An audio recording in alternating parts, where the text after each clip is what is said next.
Απόψε γιορτάζουμε. Και γιορτάζουμε όλοι μαζί. Και πρέπει να σας πω ότι είναι πολύ μεγάλη συγκίνηση. Ξεκινάω με τους καλεσμένους μας. Ότι ουσιαστικά έχουμε ξαναφτιάξει ένα μίνι Υπουργείο Οικονομικών. Έχουμε την Νάντια Βαλαβάνη εδώ, αναπληρώτρια υπουργό. Έχουμε τον Νίκο Θεοχαράκη, Γενικό Γραμματέα Δημοσιονομικής Πολιτικής.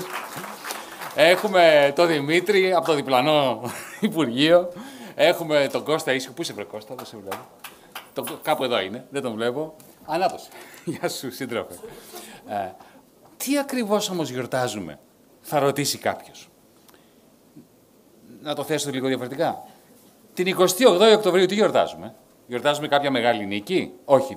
Γιορτάζουμε τη μεγαλειώδη αντίσταση αυτού του λαού στο φασισμό, στον άξονα, στο γεγονός ότι για μερικούς μήνες αυτός ο λαός κατάφερε να πανικοβάλει τον Χίτλερ, να πανικοβάλει τους φασίστες. Έστω και για μερικούς μήνες. Έτσι, 10 χρόνια πριν, αυτή είναι η επέτειος μας, αυτός ο ίδιος λαός, με την ίδια γενναιότητα, κατάφερε ένα σημαντικότατο πλήγμα στο μνημονιακό μπλοκ και έκανε το κατεστημένο, την ολιγαρχία, να χάσουν τον ύπνο τους, έστω και για μερικούς μήνες. Και δεν γιορτάζουμε απλά, τιμούμε. Τιμούμε τις ανώνυμες αγωνίστριες, τους ανώνυμους αγωνιστές, που πριν το 2015, από το 2008 με την νεολαία και μετά με τη σταδιακή κατάρρευση, μετά την χρηματοπιστωτική κρίση, στις γειτονιές, στους δρόμους, στα χωριά, τα κοινωνικά κινήματα, στήθηκαν όρθια στα πόδια τους για να στήσουν όρθιο το λαό, να στήσουν όρθια την κοινωνία και στην πορεία αυτή έστρωσαν το δρόμο, έτσι ώστε να έχουμε την εκλογική νίκη της 25ης Γενάρη του 2015. Άνθρωποι, κινήματα, γυναίκες και άντρες, νεολαία που απέδειξαν ότι ένα κόμμα μπορεί από το 3% να πάει στο 36% και στο 62% εφόσον το στηρίζουν τα ακιδαιμόνευτα κινήματα, εφόσον δεν σύρεται στην παγίδα της συμμαχίας με την εξευτελισμένη δίθεν σοσιαλδημοκρατία. Γιορτάζουμε εκείνη την ιερή στιγμή που ο ταλαιπωρημένος αυτός λαός έδωσε ένα σύνθημα ανυπακοής σε όλα τα μήκη και τα πλάτη της Ευρώπης και διεθνώς. Και ακριβώς επειδή χρειαζόμαστε μία έξωθεν μαρτυρία γι' αυτό, θα μου επιτρέψετε να δώσω το λόγο στον Τζέρεμι Κόρμπιν, στον σύντροφό μας από την Αγγλία, με τον οποίο είχα μια συνομιλία ειδικά μαγνητοσκοπημένη για εσάς, για εμάς, για απόψε. Παρακαλώ το βίντεο, είναι μια 10λεπτη συνομιλία με τον Τζέρεμι Κόρμπιν και θα δείτε το πρώτο ερώτημα, τι σημαίνει για αυτούς τους ανθρώπους μακριά εκείνη η νίκη της 25ης Γενάρη του 2015. Comrade Jeremy Corbyn, it is a great personal pleasure and of course a great joy for everyone in this theater who is waiting with bated breath to hear a few words from you on this occasion, the 10th anniversary. I wouldn't say of a victory, but at least of the electoral defeat of the toxic establishment, not just the Greek, but the pan-European toxic establishment, the Troika, the infamous Troika, that did receive a bloody nose on the 25th of January. It was a victory, actually. I know the analysis that will come after, but I mean, the fact that you had made a big stab against austerity and against the whole principle of diminishing the public realm in order to deal with the crisis of the private sector. I think it was a huge fillip to a lot of people all across Europe. I'm glad you think that. It felt, for those of us who were part of it, like a major victory. But of course, in the same way that the Labour Party back in the 20s effectively shot itself in the foot with Ramsay MacDonald, we had exactly the same experience in Greece. So after 10 years, I think, safely share with you the thought that most of our people are not feeling that it was a victory anymore because of the way in which it was betrayed. But nevertheless, we need to celebrate the fact that, as you say, there was an electoral victory against the forces of global austerity, of universal austerity, of the toxic bailouts of the bankers, who not only were bailed out, but then were absolutely determined to destroy the social fabric that had actually bailed them out. And so this is what I wanted to ask you. How did the bailout of the whole thing was about saving the banks, actually. I was there in Parliament all through this period from 2010 onwards, and the austerity budget that the Tories brought in. But before that, we had Gordon Brown saying that he would bring in quantitative easing, etc., and that the banks would be taken into public ownership. And I thought, wow, that's interesting. The idea we're actually going to have a government that will take the banks into public ownership. And I then sat through the entirety of the debate on bringing the banks into public ownership. It wasn't public ownership at all. It was basically a massive bailout to maintain the banking system exactly as it was. There was no punishment on those that had brought about the crisis.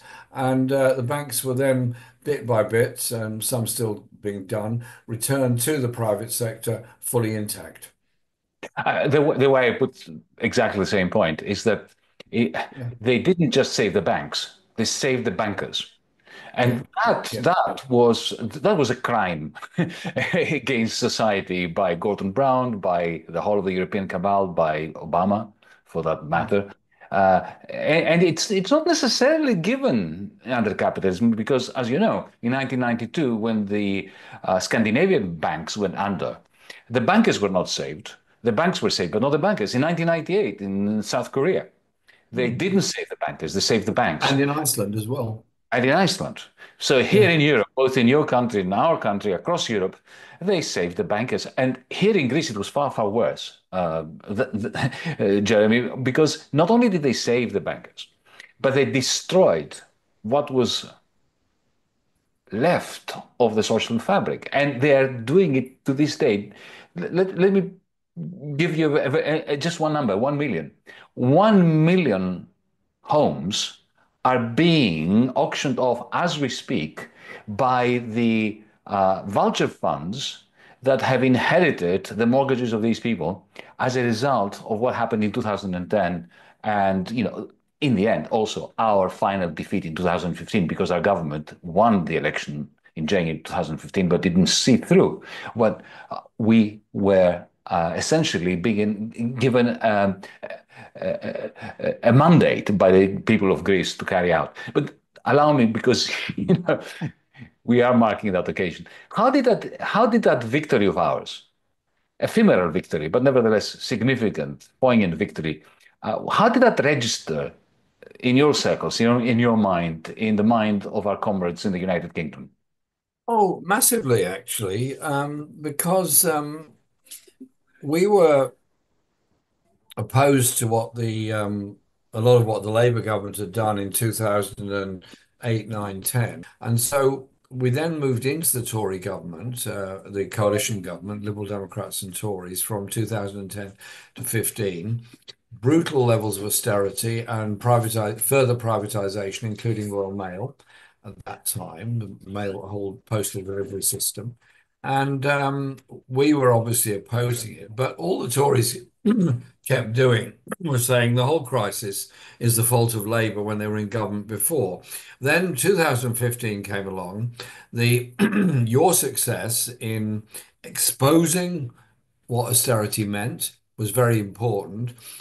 We then challenged for the leadership of the Labour Party. I was the candidate, and the whole basis of it was, if you vote for this team, me and others, then what you're voting for is an anti-austerity strategy, that we will invest, not cut. We will build, not destroy. We will empower people, not sacrifice them.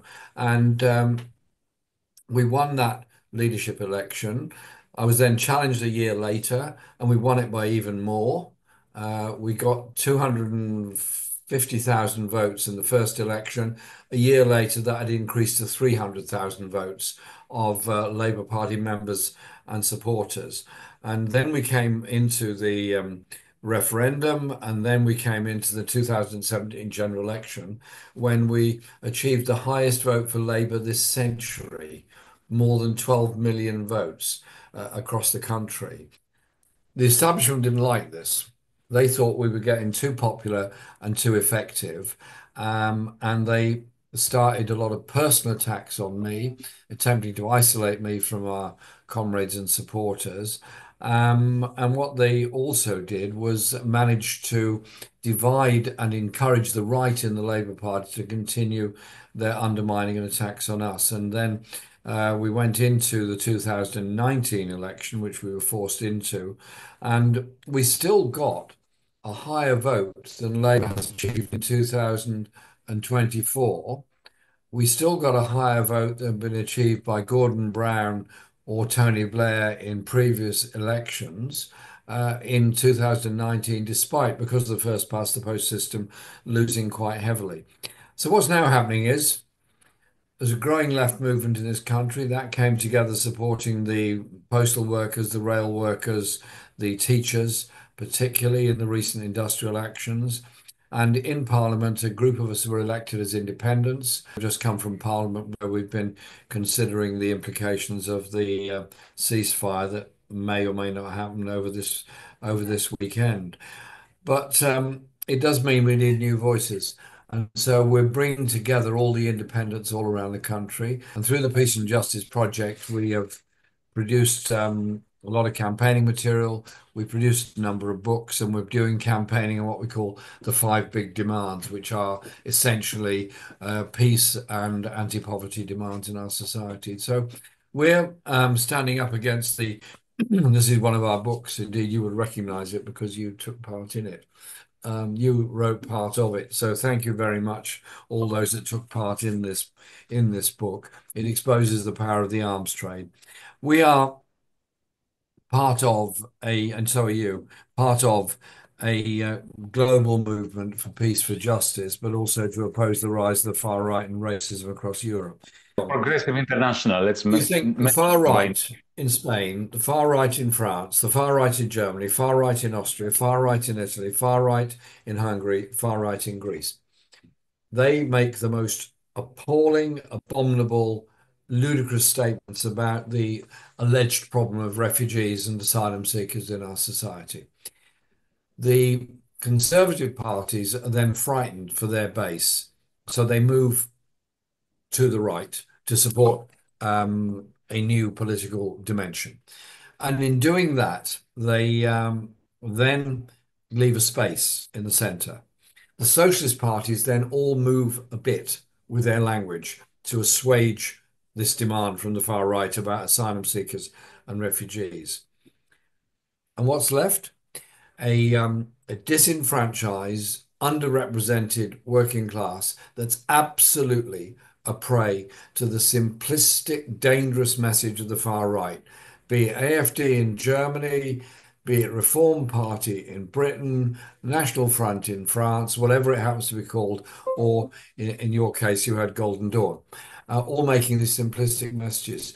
There has to be a coherent left voice that not just explains how free market capitalism linked with, how should I put it, state-sponsored austerity is actually diminishing the working class living standards and opportunities for working class communities. It's also disempowering of us all. And so management economics isn't going to cut it. It's transitional and transformational economics that we want. And that is what we tried to develop. I tried to develop as leader of the Labour Party. And that's exactly what the Peace and Justice Project's working on now. So I want to work with you. Yeah, so enjoyed being in Greece with you, and hopefully I'll be in Greece again with you soon. The reason I can't be with you on your conference is that we're doing some very important work on building the left in Britain over that weekend, which I am under much demand to be at. So I'll be at those events. But I want to say that we need to bring those on the left together that are serious about redistribution of power, redistribution of wealth, but also challenging the arms trade and challenging the narrative that there's no solution to the horrors of the conflicts in Gaza, in Ukraine, in Yemen, in Sudan, in Congo, other than more weapons and more wars. There isn't. there's another way, and that is the search for peace. Keep doing what you're doing. We are doing the same thing. We're working together. Anyway, our paths have been parallel, haven't they? Here in Greece 10 years ago, we had this major victory. The people of Britain, through the election of Jeremy Corbyn to the leadership of the Labour Party, had their major glimmer of hope in 2015, 2016, especially the... Can I say a thank you to you, Yanis, for coming over to help us in our campaign in the recent general election? Because as That's duty. That's the audience duty. will The know, choice. It's I a was duty. removed from the Labour Party, and so they wouldn't allow the local Labour Party to choose a candidate for Islington North. And so I said, I think the people should choose. So I was put forward as an independent candidate. And thanks to your help and that help of many, many others, we won that election. Well, it's a duty, not a choice for comrades. The way in which the deep establishment, even within the Labour Party, especially within the Labour Party, prefer to have somebody like Boris Johnson in power than Jeremy Corbyn. The way that in this country, we have been demonized for sticking to our guns and supporting the anti-austerity drive to the end against our former comrades like you have been doing, against the Keir Starmer, Rachel Reeves monstrosity of a Labour Party. That is what we are here for. And I want to thank you on behalf of everybody in this theatre today for sticking to your guns and continuing, and also to pledge that we will continue along the parallel paths that we have been walking upon for quite some time now. And we can't wait to have you here in Greece in the next Congress. You were a keynote speaker in the first Congress of ΜέΡΑ25. I'm extending on behalf of everybody in this room the invitation to be the keynote speaker again in the next Congress. I'll be there. Thank you. Thank you, comrade. Thank you very much, Yanis. And thank you to all our comrades for all the work they do in standing up against the far right and for decency, socialism and social justice. Thank you.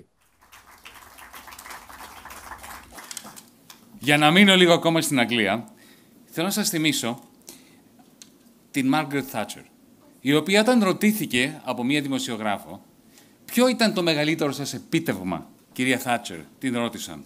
Η απάντηση που έδωσε ήταν ο Τόνι Μπλέαρ και ο τρόπος που μετάλλαξε η δική μου πολιτική, το Εργατικό Κόμμα.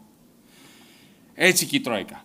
Μέρκελ, Σόιμπλε και Σία, αν είχαν λίγο νιονιό, όπως είχε η Θάτσερ, θα θεωρούσαν το μέγιστο επίτευγμά τους τον τρόπο με τον οποίο η ηγεσία του ΣΥΡΙΖΑ εφάρμοζε το μνημόνιο με μία αποτελεσματικότητα που δεν μπόρεσε να ανταγωνιστεί ο Παπανδρέου, ο Παπαδήμος, ο Σαμαράς, ο Βενιζέλος. Ρωτούν ρητορικά οι φοβισμένοι και οι κοινικοί. Μα θα μπορούσε να εξελιχθεί διαφορετικά το 2015. Ρωτούν, μα δεν ήταν ανέφικτη η υπόσχεσή μας ότι θα απεξαρτηθεί η χώρα από τα μνημόνια χωρίς τρίτο μνημόνιο?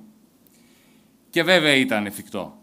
Αλλά βέβαια υπό δύο όρους που τους γνωρίζαμε πάρα πολύ καλά πριν μπούμε στην κυβέρνηση και τους συζητούσαμε. Ποιοι ήταν αυτοί οι δύο όροι για να είναι εφικτή η υπόσχεσή μας στον ελληνικό λαό? Πρώτον, να συμφωνούμε μεταξύ μας ότι είτε απευχόμασταν τον Brexit, είτε το προκρίναμε τον Brexit. Δεν έχει σημασία, δεν υπήρχαν διαφωνίες μεταξύ μας. Ήταν εύλογες. Αλλά ανεξάρτητα από το αν απευχόμασταν ή προκρίναμε τον Brexit, έπρεπε να συμφωνήσουμε μεταξύ μας για ένα πράγμα.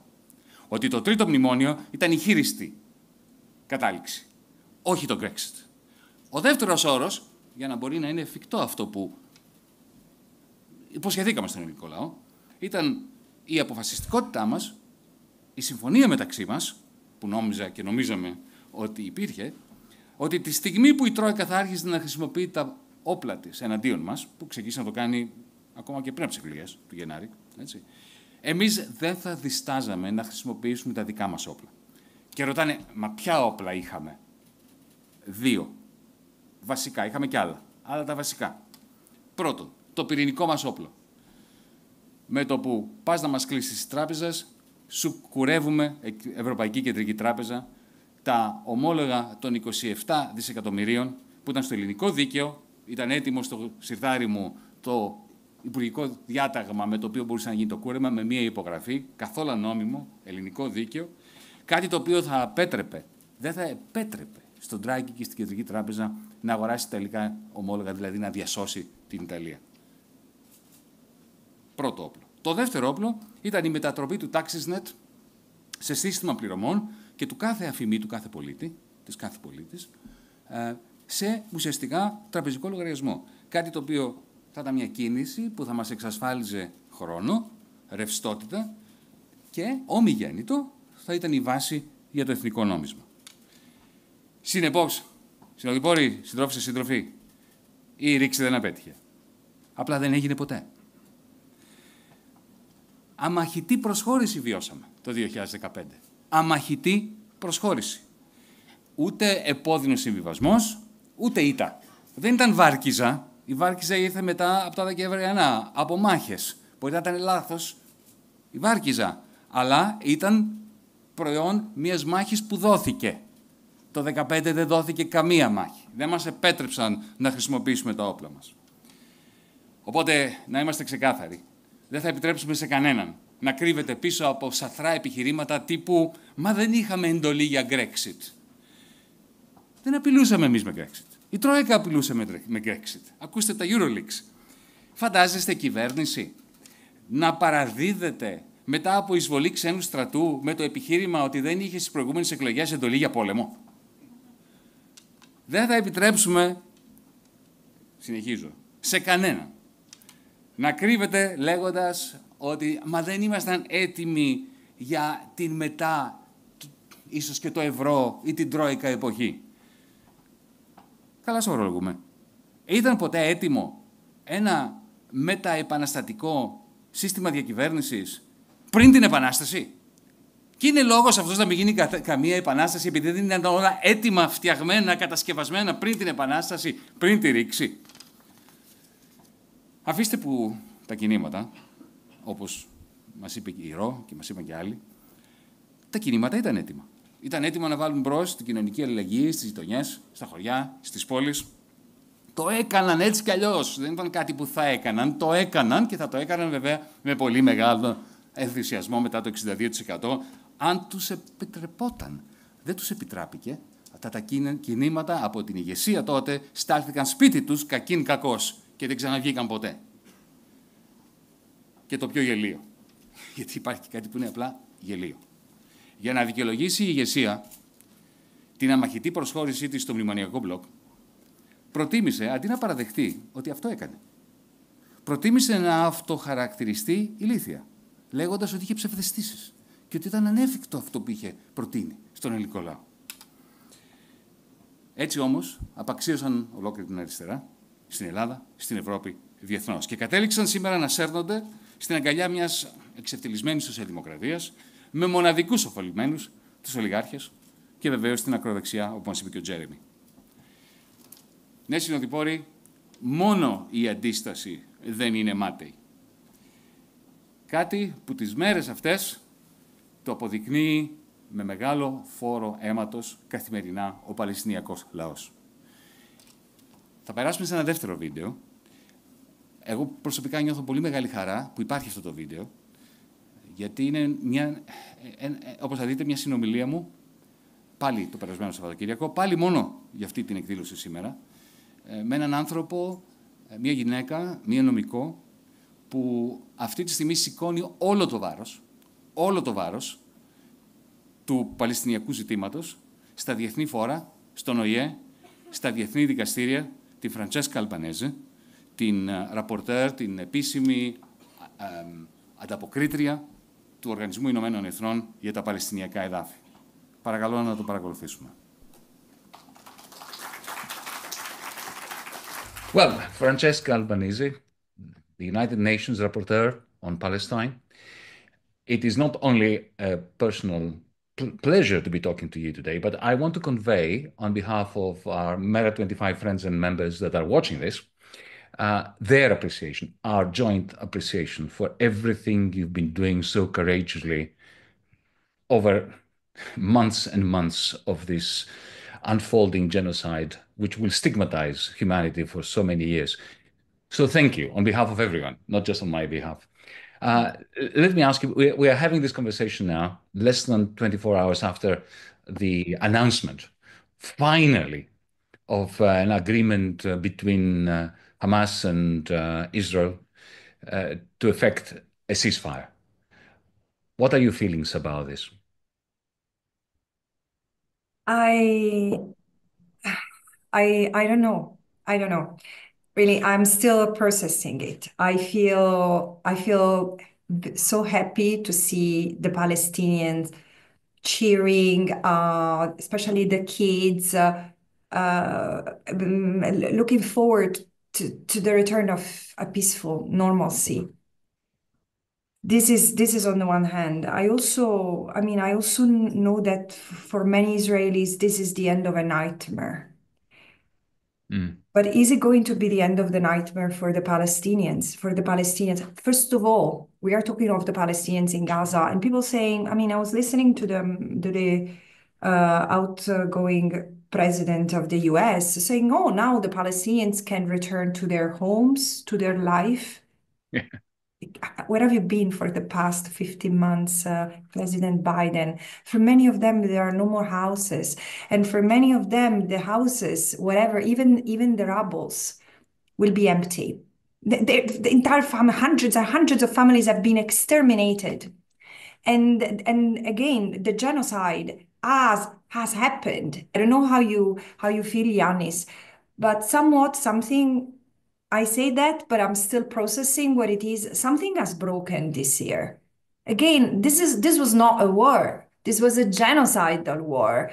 And all the images of all these people, all these children killed, amputated, brutalized, starved, left in flooded tents, frozen to death. Yeah. They're still here. So what?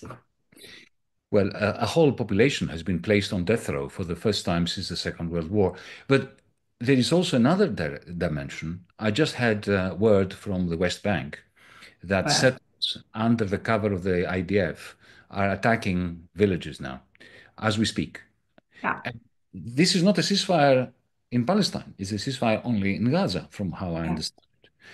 And remember, the original idea of Ariel Sharon was to move out of Gaza in order to annex and complete the occupation of the West Bank. So from your perspective, the United Nations perspective, reporting on Palestine, can you comment on, what the Gaza ceasefire means for East Jerusalem, for the West Bank more generally? Yeah, Yannis, you nail it. Because as I answered the first question, I said this is only for Gaza. There are some striking features in the agreement. There is the liberation of, I think, 1,700 prisoners. They're all from Gaza. But what about the thousands of people who have been kidnapped, Palestinians who have been kidnapped, arbitrarily detained, tortured? This includes children. This includes journalists, teachers, professors from the West Bank. Since the very beginning, I've written about that. This is why I've said we need to look at Israel's intent in terms of totality of conduct and totality of crimes against the totality of the Palestinians in the totality of the land that Israel illegally occupies and claims as its own. Have you heard anyone talking about withdrawal of Israel's present, civilian and military, tangible and intangible, material and immaterial? Because this is what the ICJ has ordered in July last year, and the General Assembly has given a deadline to Israel to do that. No one is talking about that, and this is the point. West Bank is the place where the colonial erasure is advancing through other means and through other crimes and through other actors, because there you have the Israeli army, the settlers, armed settlers. And now you also have the repression from the Palestinian Authority. It was poignant that you said that not all the Palestinian hostages are going to be released, and especially not the ones from West Bank. And by the way, I'm talking about hostages so that I can be symmetrical. There are Israeli hostages and there are Palestinian hostages. There are no convicts or prisoners. They are hostages. So they are the hostages by an army of occupation. My thought, as we were speaking, my thought wandered in the direction of the family of Marwan Barghouti, who's been in prison for decades now, precisely because Israel does not want any leadership to emerge within the Palestinians that is representative of the Palestinians and which can actually pave the ground for peace, because Israel does not want peace. If a white settler colonial project loathes peace. I think that Israel somewhat wants peace as long as it implies the subjugation of the Palestinians as a temporary measure toward their erasure. The plan of this settler colonial project, as it continues, is not the integration or the weakening of the indigenous Palestinians, because as non-Jewish, they have no place, no belonging in the Jewish state. This is very clear. And this is the problem I have with the state of Israel. It's not the state of Israel per se, it's how the state of Israel behaves. The state of Israel is quintessentially as an apartheid state. I wish it was different. This has nothing to do with the Jewish people. It's about the design to subjugate, oppress, dominate another people till annihilation. And unfortunately, Yanis, it's happening. It has not happened for one reason, because the Palestinians do not give up. Yeah. The Palestinians could have, I mean, when Rafah was invaded, I don't know what you think, but this is my 2 cents. When Rafah was invaded in May, till then, the push of the army through evacuations orders and safe zones had been southward, from the north to the south. When Rafah when Israel entered Rafah, it pushed Palestinian east and south as much as it could. And as it saw that the Palestinians were not moving, and as it saw that the pressure was mounting, then it gave up and it started pushing them to eastward. Westward, not eastward, westward toward the sea, in an area like forensic architecture has documented that is totally unsustainable, unlivable. But the Palestinians have resisted in the little that remain of their land, and still they resist in the little, I mean, not the little, but in what remains of their land in East Jerusalem and the rest of the West Bank, or in Israel itself. But it's very hard. It is big, and if we don't keep the pressure on Israel, it will be harder and harder. Well, speaking of pressure, and going back to your contribution as a lawyer and a rapporteur for the United Nations, one of the valiant contributions you've made was, and I've seen you do this in press conference after press conference from one country to the other. You're taking your own views and beliefs out of the equation. And when you talk about genocide, you insist that this is not a matter of opinion. Can you speak to, is this genocide from a legal perspective? Look, I was listening to you, and as you were introducing your question, I was saying it's something you put your opinions aside. This is so true. You have not even an idea of how true it is, because probably you have not heard me saying that. But in the beginning, I was not sure. I mean, I had really a superficial back then understanding of what genocide was, because it's a quite niche. When I went back to study what genocide is from a legal point of view, looking at the cases and the jurisprudence, I realized where my mistake came from is that we tend to associate genocide to extermination and mass killing, to Rwanda or the Holocaust. But genocide is something really deeper. And in retrospect, and then I'll tell you why, from a legal point of view, I think that the Palestinian genocide, the genocide of the Palestinians, is the textbook of genocide.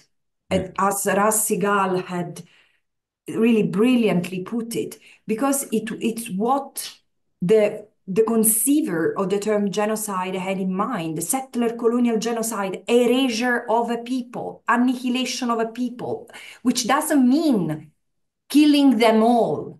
In fact, in the Genocide Convention, the killing is one of 5 acts, but genocide is a crime constituting made of the intent to destroy in whole or in part a national, religious, racial, or national group as such. So the group is targeted as such. And what does constitute genocide? Several acts of killing members of the group, inflicting several severe mental and bodily harm, creating conditions calculated to bring about the destruction of the group, or also, not even these, it's a prevention of birth and transfer of children. So you see, there are genocidal acts that resonate with settler colonial genocides, like in Canada and Australia, where the genocide was primarily carried out by breaking the bloodline of the Aboriginal on the one hand, and then the First Nations and Métis, etc. In Canada, separating the kids or preventing births. I'm glad you mentioned Australia and Canada and the United States, of course, First Nations peoples, Aborigines, and so on.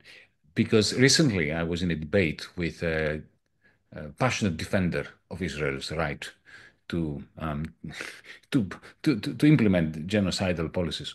He said to me, do you agree, Yanis, that expecting of Israel things that we don't expect of the great major democratic states of the world is racist? I said, well, go on. He said, well, why should we expect Israel not to engage in genocidal practices when the whole of the United States was essentially a grand genocide, as was Canada and Australia?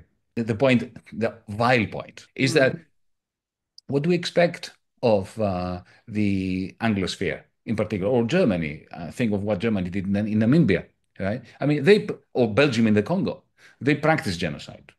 So why should they, if they retain a kind of allegiance to their past, why should the representatives of these states think of Israel as doing something out of the ordinary? Why Israel should be held to a different standard to the other liberal democracies born from genocides or colonial powers that spread genocide, committed genocide across the world?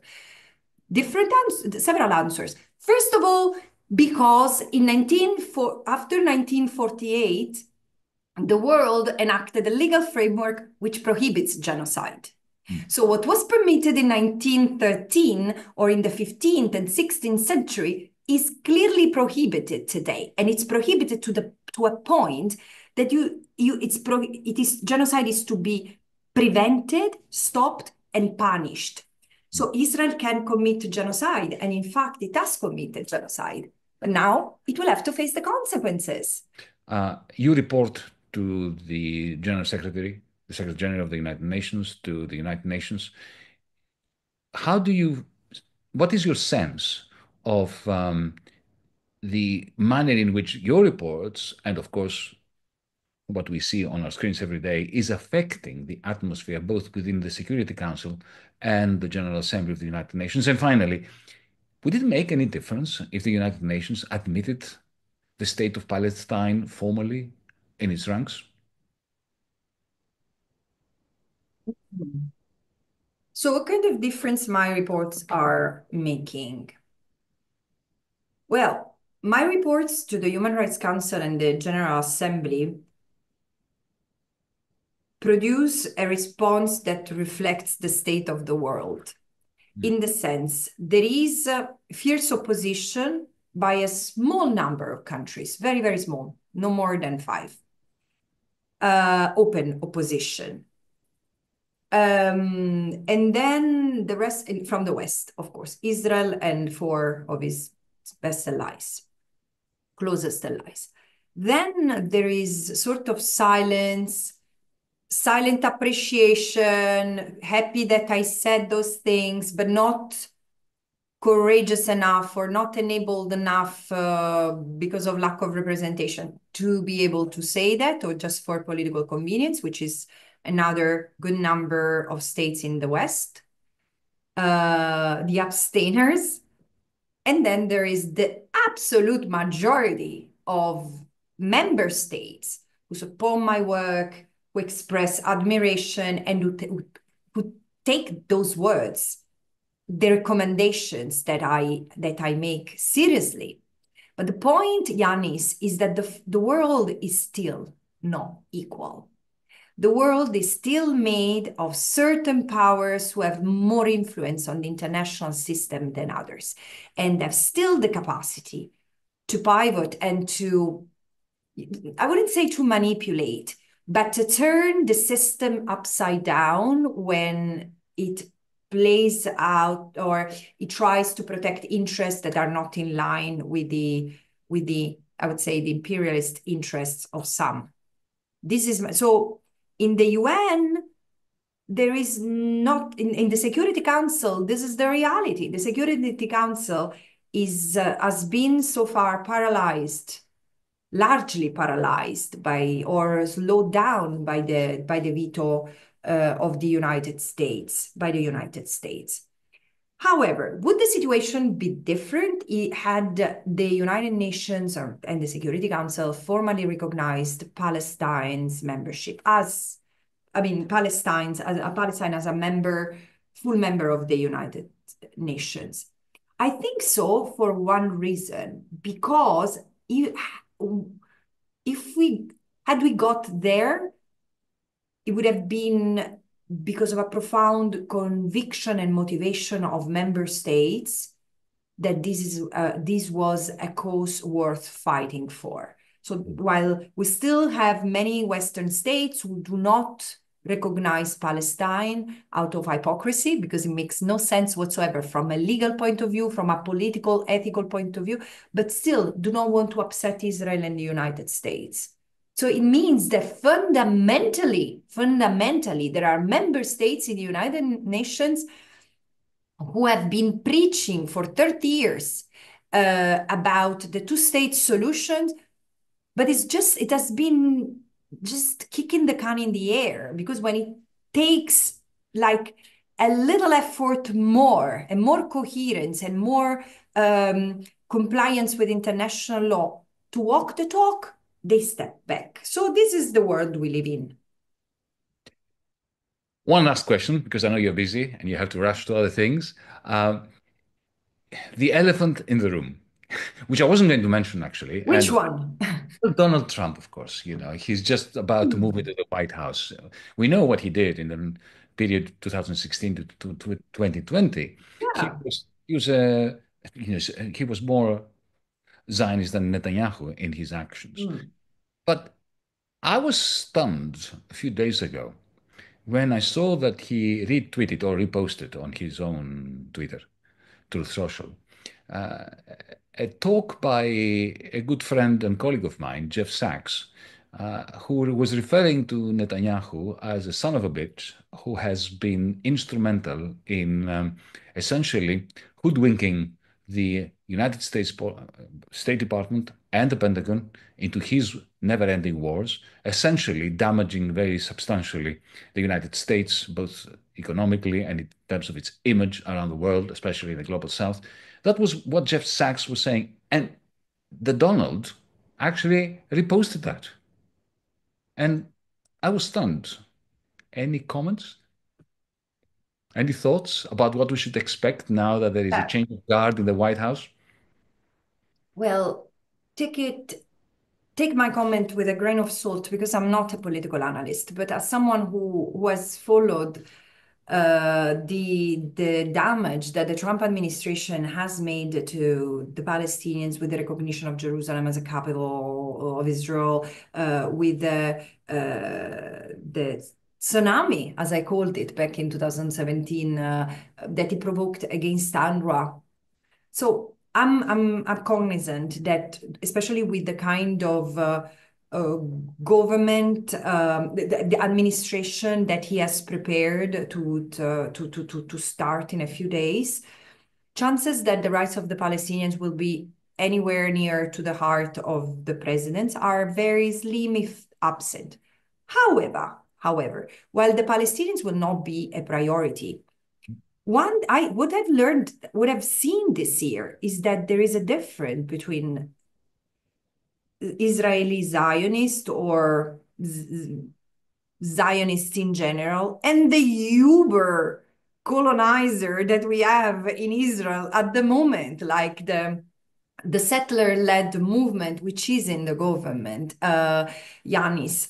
And I'm not sure that Trump would support the wild, really, when I mean wild, it's material, it's not just metaphorical, the wild assault on the Palestinians through the means of war, causing instability, because I don't think that he's ready to spend more US funds on any war that Israel wants to embark on. This is my feeling. Is it a reassurance? No, of course not, because many in his administration would be fine with the continuous erasure of the Palestinians through silent means, but at a low cost for the US, for the US administration. This is my feeling. Of course, this is not enough. But is it going to be worse than what has been done over the past 4 years? Especially the past, it's hard to fathom. Although, look, I learned this year never to say what can happen worse than this. Because the moment I say that, something worse happens. Well, thank you so much for connecting with us today and tonight when it will be shown. Do you want to just try to finish off on a not optimistic, but at least hopeful note, with a message to our people here in Greece, in Europe, in the world? Have I not been optimistic? No, yes, I mean, first of all, I came to love Greece more than ever this year because I've encountered so many wonderful and engaged Greek people. But I want to say something I tell everyone. The reality in Palestine epitomizes old, current, and probably future injustices. This is the world naked. This is the world in terms of human relations. Do we want to continue with it? Because if the answer is yes, I don't care, well, sooner or later it will touch us. And I expect sooner rather than later, because all injustices are connected. Economic injustices, environmental injustices. And therefore, I think that Palestine today is a test for what we want to do next and be next.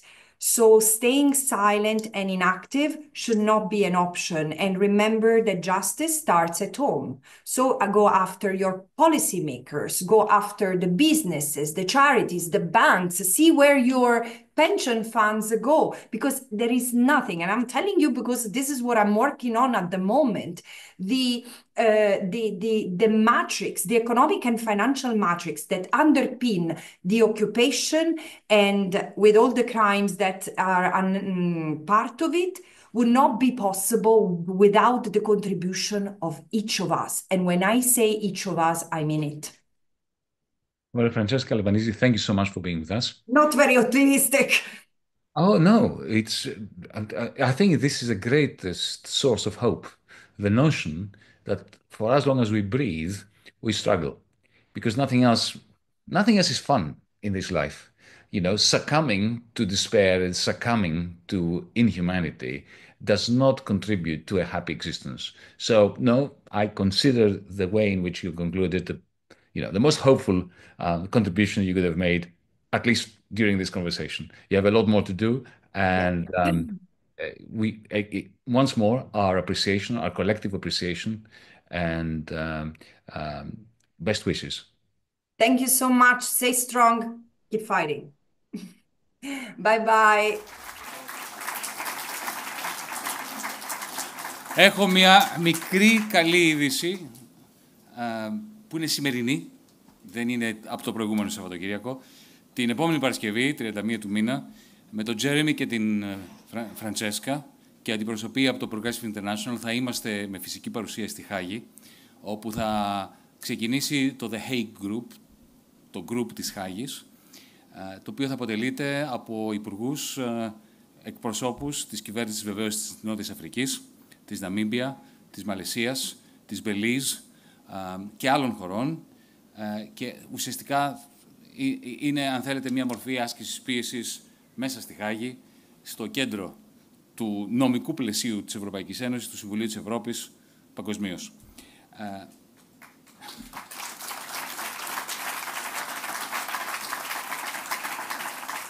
Κλείνοντας, συνοδοιπόροι, συντρόφισσες, σύντροφοι, τιμούμε αυτή τη 10η επέτειο κοιτάζοντας μπροστά.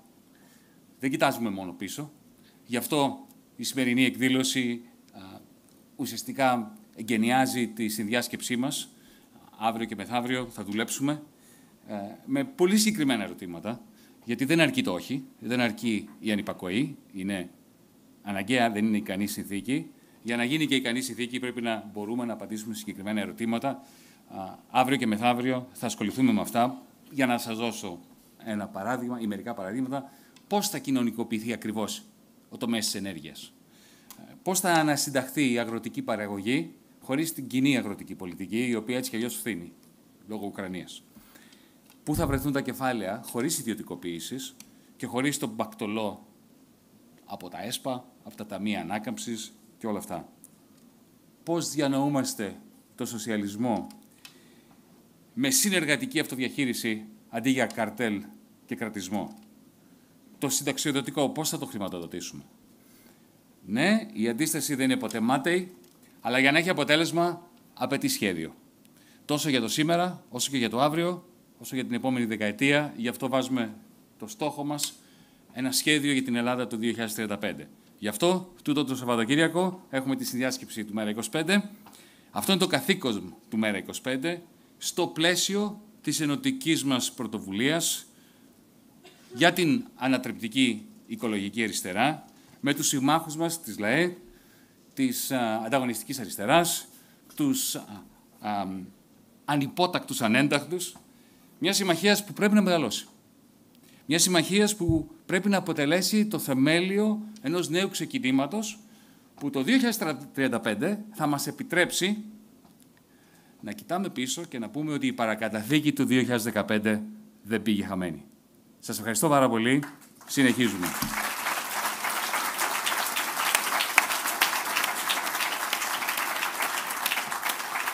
Παράθυρο κι αν τα άφηνες θα ανοίγαν μια ρογμή από το μικρό κελί σου ως το άπλυρο.